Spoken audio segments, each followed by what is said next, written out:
Hello दोस्तों, कैसे आप सब। आज हम बात करेंगे लोधी वंश के बारे में। लोधी वंश, जब सैयद वंश का शासनकाल खत्म हो जाता है तो आता है लोधी वंश। लोधी वंश का शासनकाल 1451 से लेके 1526 ईस्वी तक चलता है। लोधी वंश के शासनकाल में 3 शासक होते हैं, जिसमें पहला आता है बहलोल लोधी, फिर सिकंदर लोधी और इब्राहिम लोधी। ये 3 शासक ने इसमें शासन किया है लोधी वंश में। तो चलिए हम जानेंगे पहले लोधी वंश में बहलोल लोधी के बारे में, फिर सिकंदर लोधी और इसके बाद फिर इब्राहिम लोधी के बारे में। ठीक है, तो चलिए आप लोग देखते हैं हम लोग यहाँ पर कि इसमें क्या होता है, इनके शासनकाल में कौन कौन शासन किस तरह से रहे हैं, किसने किस तरह शासन किया है। तो पहले हम बात करते हैं बहलोल लोधी के बारे में। बहलोल लोधी, इसका शासनकाल 1451 से लेकर 1489 ईस्वी तक रहा। 1451 से लेकर 1489 ईस्वी तक रहा। ये अफगान का पहला शासक था जो आकर के दिल्ली की सल्तनत गद्दी पर बैठा। अफगान का पहला शासक कौन था? बहलोल लोधी था, जो क्या किया, दिल्ली सल्तनत गद्दी पर आकर के बैठा था। ये अफगान का रहने वाला था। ये जब आया यहाँ पर तो पहले इसका नाम क्या रखा था? अफगान वंश रखा। क्या नाम रखा? अफगान वंश। फिर बाद में इसको चेंज कर दिया लोधी वंश कर दिया। लोधी वंश पूछा जाता है कि लोधी वंश का संस्थापक कौन था? तो लोधी वंश का संस्थापक कौन था? बहलोल लोधी था। ये कब इसका स्थापना किया था? 1451 में इसने क्या किया? इसका स्थापना किया। किसका? लोधी वंश का। यानी पूछा जाता है कि लोधी वंश का स्थापना कब हुआ? तो लोधी वंश का स्थापना 1451 ईस्वी में हुआ। किसके द्वारा? बहलोल लोधी ने किया था। ठीक, इसके बाद देखिए बहलोल लोधी ने अपने शासनकाल में एक सिक्का चलाया जिसका नाम था बहलोल नाम था। सिक्का का नाम क्या था? बहलोल नामक सिक्का चलवाया इसने। और बहलोल नामक सिक्का चलवाया, जो सिक्का क्या था, ये अकबर के समय तक चलता रहा। मतलब काफ़ी ज़्यादा ये सिक्का प्रचलित रहा। कौन सा सिक्का? ये जो चलवाया था किसने? बहलोल लोधी ने। ठीक है, इसने क्या किया, जौनपुर के राजा को, हुसैन वहाँ के राजा थे, तो उनको हरा करके जौनपुर को अपने दिल्ली सल्तनत में मिला लिया था। उनको हरा करके क्या किया था? अपने दिल्ली सल्तनत में मिला लिया था। किसने? बहलोल लोधी ने। इसके बाद ये जो सरदार होते थे, इसके दरबारी होते थे, उनकी बहुत ज़्यादा इज्जत किया करता था, बहुत ज़्यादा रिस्पेक्ट किया करता था। अगर कोई सरदार या कोई अमीर सरदार उससे नाराज़ होता, नाखुश रहता था, तो उनके सामने अपनी पगड़ी उतार के रख देता था और कहता था कि अगर मैं सुल्तान योग्य नहीं हूँ तो आप किसी और को भी सुल्तान चुन लीजिए, आपको पूरा अधिकार है। जिससे क्या होते थे, वे सारे सरदार जो होते थे खुश हो जाते थे और खुशी खुशी अपने वहाँ पर उसे मान जाते थे और इसकी सम्मान भी किया करते थे। उनको भी लगता था कि ऐसा शासक मुझे नहीं मिलेगा। तो ये बहुत ही सरदारों की अपनी इज्जत किया करता था। इसकी मृत्यु लू लगने से हो जाती है। गर्मी के कारण ये जा रहा होता है, तो गर्मी के कारण से इसकी मृत्यु हो जाती है, लू लग जाती है। इसकी मृत्यु 12 जून 1489 ईस्वी में हो जाती है, बहलोल लोधी की। ठीक है, तो बहलोल लोधी कोई ज़्यादा खास इम्पोर्टेंट नहीं है, लेकिन इसमें सबसे ज़्यादा जो रोल होता है ये सिकंदर लोधी का है। ये लोधी वंश में सबसे ज़्यादा महत्वपूर्ण यही रहा है, सिकंदर लोधी। इसने काफ़ी समय तक राज किया लोधी वंश में। ये बहलोल लोधी में ज़्यादा कुछ नहीं पूछा जाता है, बस इससे ज़्यादा नहीं पूछा जाता है, बहुत कम ही आता है। तो फिर ध्यान रखिएगा कि ये बहुत ही स्वाभाविक शासक रहा। ये कभी कभी वो नहीं रहा, अपने सरदारों के सामने हमेशा झुक के ही रहा है, उनकी सम्मान किया है, उनका हमेशा रिस्पेक्ट किया है। दरबार में जब जाता था तो सारे दरबारी उठ के खड़े हो जाते थे। ये कहता था पहले तुम लोग बैठ जाओ, उसके बाद तभी उनको बैठा देता, उसके बाद फिर अपना बैठता था। तो वैसे होता क्या है कि राजा जब बैठ जाते हैं तभी सब लोग बैठते हैं, पर ये ऐसा नहीं था। पहले उन लोगों को बैठा देता था, उसके बाद जब वो लोग बैठ जाते थे फिर ये अपना खुद बैठता था। मतलब बहुत ही स्वाभाविक स्वभावशील शासक रहा है। कौन सा? बहलोल लोधी। ठीक है ना।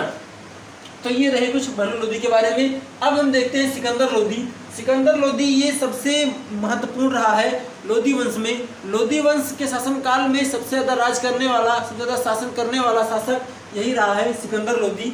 इसका शासनकाल 1451 से लेकर 1517 ईस्वी तक चला। मतलब काफ़ी समय तक राज्य अगर किया, शासन किया, तो किसने किया? सिकंदर लोधी ने किया लोधी वंश में। तो लोधी वंश में सबसे ज़्यादा शासन किसने किया? सिकंदर लोधी ने। सिकंदर लोधी ये जो है इसका पुत्र है बहलोल लोधी का। इसका जो बचपन का नाम था निजाम खां था। इसके बचपन का नाम क्या था? निजाम खां। और इसका एक उपनाम था जिसका नाम क्या था? गुल रुखी। क्या नाम था? गुल रुखी। ये क्या गुलरुखी के नाम से फारसी कविताएं लिखता था। हालांकि ये पढ़ा लिखा था, काफ़ी ज़्यादा पढ़ा लिखा था, राइटर भी था। तो ये कविताएं लिखता था किस भाषा में? फारसी भाषा में कविता लिखता था। किस नाम से? गुलरुखी के नाम से। सिकंदर लोदी का नाम क्या था बचपन का? बहुत ज़्यादा पूछा जाता है। बचपन का नाम क्या था? निजाम खां था। इसका उपनाम क्या था?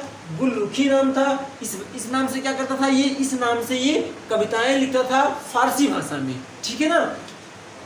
इसने अपने शासनकाल में हिंदुओं पे जजिया कर लगा दिया। हिंदुओं पे क्या लगा दिया? जजिया लगा दिया। और हिंदुओं ब्राह्मण पर क्या कर दिया इसने? जजिया लगाया। और वहाँ के जो हिंदू मंदिर होती थी उन मंदिरों को तोड़ दिया। मंदिरों को तोड़ करके उनकी जो मूर्तियां होती थी, मूर्तियों को मांस के टुकड़े तौलने के लिए दे दिया।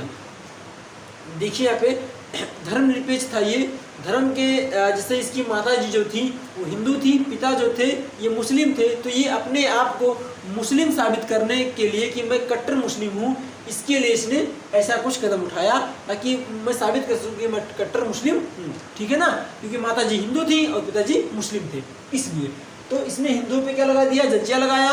हिंदू पे जजिया लगाया और वहाँ की जो हिंदू की मंदिरें होती थी उनको तोड़ करके मंदिरों को तोड़ दिया। तो और उसकी मूर्तियों को मांस के टुकड़े तोड़ने के लिए दे दिया। जो मांस काटने वाले होते कसाई, कसाईयों को क्या कर दिया? उनको दे दिया कि कसाई लोग ले जाओ, इसको तुम क्या करो, इससे अपना वो क्या करते हैं, मांस के टुकड़ों को तोड़ो। और एक पीर बोधन नामक ब्राह्मण था जिसको इसने जिंदा जला दिया था। हालांकि वो कहता था कि हिंदू व मुस्लिम जो धर्म होते हैं वो एक समान होते हैं, इनमें कोई भेदभाव नहीं होता है। जब इसने ये कहा तो इसको पकड़ के लाया गया और इसको जिंदा जला दिया गया था। ये एक ब्राह्मण था, इसका नाम पीर बोधन था। पीर बोधन ब्राह्मण को जिंदा जला दिया था इसने सिकंदर लोदी ने।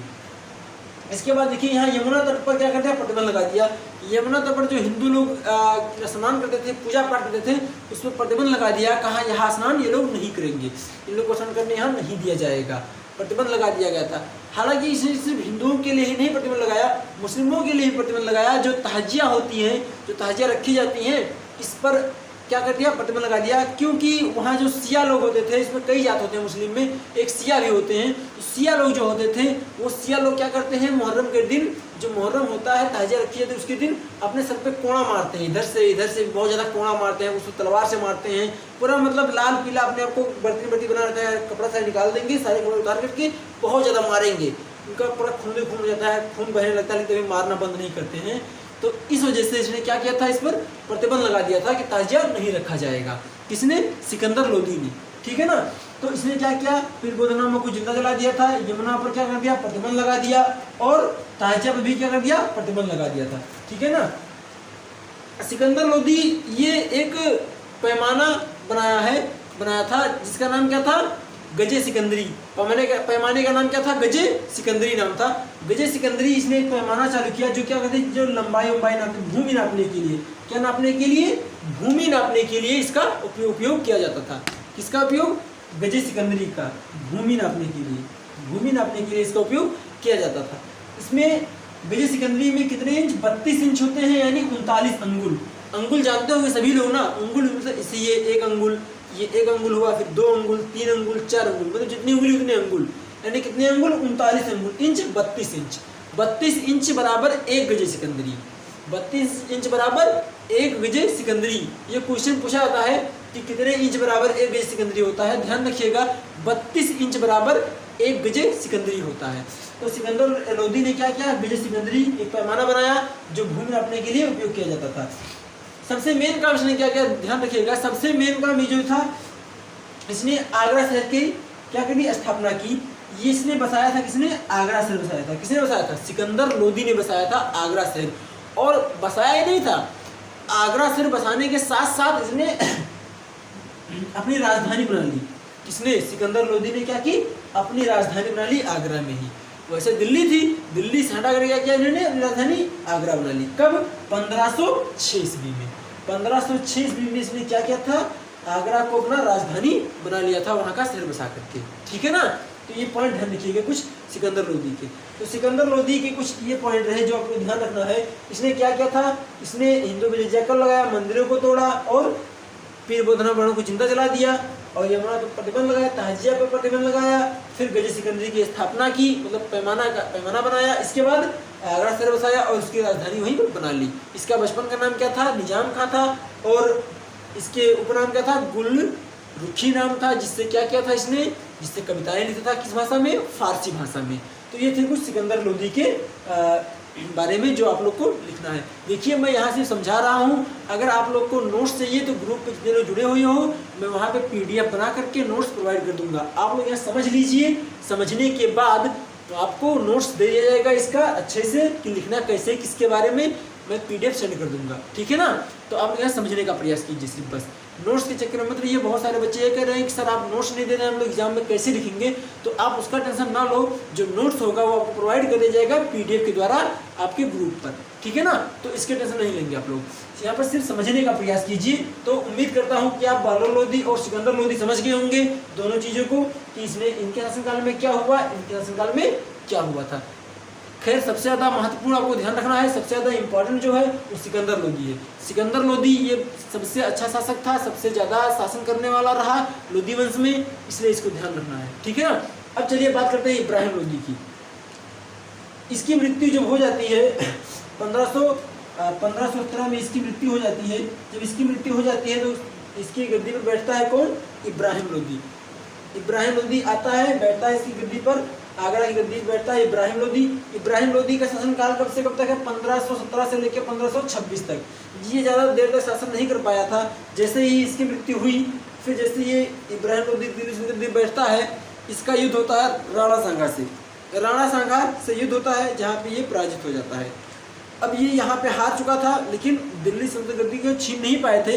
हालांकि राणा सांगा का सपना था कि इसको हटा दिया जाए, इसके बाद मैं दिल्ली सल्तनत गद्दी में बैठ जाऊँ, लेकिन ये ऐसा कर नहीं पाए थे। तो इनके चाचा इब्राहिम लोदी के चाचा थे और राणा सांगा थे। ये सब लोगों ने मिल करके बाबर को बुलाया कि आओ तुम और क्या करो, इसको भगा दो, इसको मार दो। किसको? इब्राहिम लोदी को मार दो।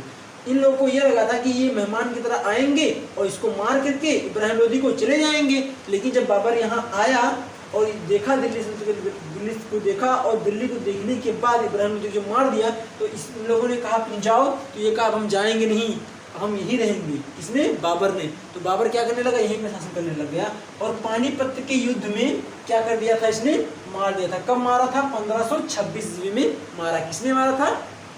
बाबर ने मारा था। किसको? इब्राहिम लोदी को। इब्राहिम लोदी को किसने मारा था? बाबर ने मारा था। और मारा कहाँ पे था? युद्ध में ही मार दिया था। यानी भूमि में, युद्ध भूमि में ही वीरगति को प्राप्त होने वाला दिल्ली सल्तनत का पहला शासक था इब्राहिम लोदी। इब्राहिम लोदी ही था जो भूमि में ही, रण में ही मारा गया था, वीरगति को प्राप्त हो गया था। किसके द्वारा? बाबर के द्वारा, ठीक है। तो ज़्यादा देर तक शासन ये नहीं कर पाया था इब्राहिम लोदी। ये हालांकि जल्दी मारा गया और मारने में साजिश किसकी थी? इसके चाचाओं ने ही इसको बुलाया था। किसको? बाबर को। अगर ये लोग बुलाए थे, बुलाया क्यों था? इसके पीछे कारण ये था कि ये कुछ ज़्यादा गलत काम करने लगा था। ये अपने किसी बड़ों की नहीं सुनता था, ये अपने मन का काम करने लगा, तो सबके नज़रों में खटकने लगा था। जैसे होता नहीं है, घर में कोई लड़का हो जाता है जो बहुत ही गलत काम करने लगता है, ना पापा का सुने, ना मम्मी का सुने, बड़े न गांव वालों किसी बड़े का सुने, तो सबकी नज़र में गड़ने लगता है। कहते नहीं है कि तुम मेरे नज़र में गड़ रहे हो, तो वैसे हो गया था, सबकी नज़र में खटकने लगा था। इसीलिए खुद तो मार नहीं सकते थे, राजा था, यहाँ का शासन था, इसने बाबर को बुलाया, बाबर को बुला करके इसको मरवाया गया था। हालांकि बाबर ने जब इसको मार दिया तो इन लोगों ने कहा कि तुम बाबर तुम जाओ अपने वहाँ पर वापस चले जाओ, लेकिन बाबर ने कहा नहीं जाएंगे, हम यही शासन करेंगे। तो इन लोगों को बहुत बुरा लगा, जितने लोग थे, चाचा राणा सांगा सभी लोग थे, इनको बहुत बुरा लगा। तो इसने क्या किया? बाबर ने सबको मार दिया, मतलब पूरा लोदी वंश ही समाप्त कर दिया था। तो यहाँ से लोदी वंश समाप्त हो जाता है। फिर स्टार्ट है बाबर की कहानी। तो बाबर की कहानी हम आगे देखेंगे अगले वीडियो में। हम खैर इसमें जानते हैं लोदी वंश के बारे में। तो मैं आशा करता हूँ कि लोदी वंश आप लोग को समझ में आ गया होगा अच्छे से। अगर ना समझ में आया तो वीडियो दोबारा देख लीजिए, और जिसको इसका नोट्स चाहिए, PDF चाहिए, आप लोग ग्रुप पे मैसेज कीजिएगा, ग्रुप पे मैं वहाँ PDF सेंड कर दूँगा, ठीक है ना। तो इतना मैं एक बार दोबारा रिवाइज कर देता हूँ, आप लोग दोबारा देख लो। लोदी वंश शासनकाल कितना? 1451 से 1526 तक। इसमें 3 शासक कौन कौन? बहलोल लोदी, सिकंदर लोदी और इब्राहिम लोदी। बहलोल लोदी शासनकाल कितना? 1451 से लेकर 1489 तक। इसका शासनकाल 1451 से 1517 तक। और 1517 से लेके 1526 तक, ठीक है ना। ये 3 शासनकाल रहे, इनके कुछ कार्यकाल इस तरह से रहे। तो ये हो गए लोधी वंश के बारे में। यहाँ से अब इसके बाद खत्म हो जाता है यहाँ पर लोधी वंश। देखिए ये वंशों का जो शासनकाल रहा है, वंशों का सबसे लास्ट वंश था ये। दिल्ली सल्तनत यहीं तक खत्म होता है, इसके बाद दिल्ली सल्तनत नहीं रह गया। अब पढ़ेंगे बाबर, तो बाबर को देखेंगे अगले वीडियो में। अब हम बाबर को देखेंगे अगले वीडियो में। आज के लिए इतना ही था, इस वीडियो में हम इतना ही, ठीक है। जिसको समझ में नहीं आया होगा एक वीडियो देख लीजिएगा दोबारा। और हाँ, जिसको नोट्स चाहिए, जिसको PDF चाहिए, वो लोग मैसेज करेंगे, उनको PDF मिल जाएगा।